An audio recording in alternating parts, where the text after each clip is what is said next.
Bali, ngayong araw po, gumawa po kami ng code kung saan makikita ang resume at maaari kayong mag-submit ng iyong mga feedback. Sana magustuhan nyo ito. Dito, makikita nyo na gumamit kami ng Visual Studio upang mailagay ang mga codes na HTML, CSS, JavaScript. Makikita dito ang mga simple na HTML code. Ito ay ang title, body, at header.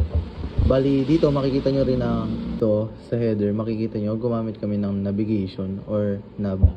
Bali, pumapasok dito ang mga H1 or unordered list or list in order. Bali, makikita nyo rin na ang mga about dito ay pumapasok rin dito. Tapos naman, yung section ngayon is dito nakapaloob yung dapat na makita lang ng nasa program. Kagaya na ito, Jude and JB. Bali, mamaya makikita nyo kung saan siya nakalagay na kitang-kita siya, kumbaga siya yung naka-front. Tapos sa section, kung ano lang yung nakapaloob sa kanya ay lang ilalabas. Kasi kapag wala yung end ng section, hindi lalabas yan or hindi magpa-function. So dito, makikita nyo, gumamit kami ng div or division. Dito yung nagse-separate sa class or sa sa section lang. Bali, sineseparate niya yung mga dapat makita or kailangan na mag-response na project or function.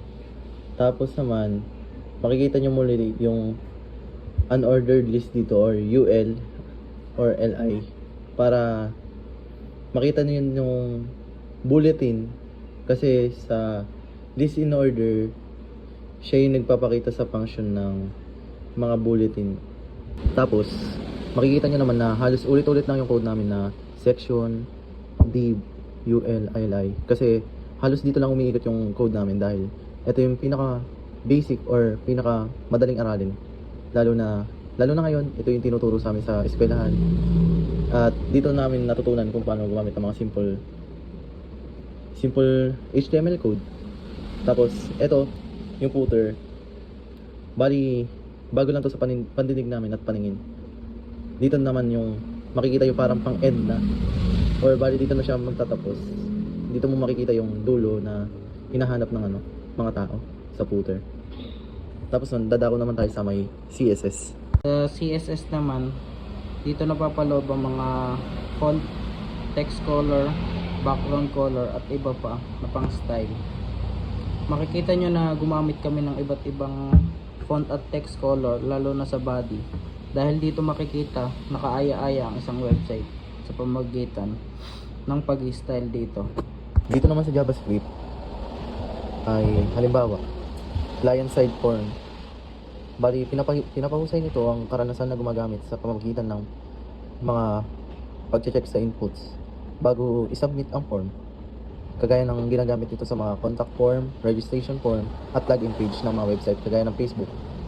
Tapos, gumamit kami dito ng constant name or constant para kapag naglalagay kayo or gumagawa kayo ng form, meron kayong text box na makikita at pwede nyo sulatan.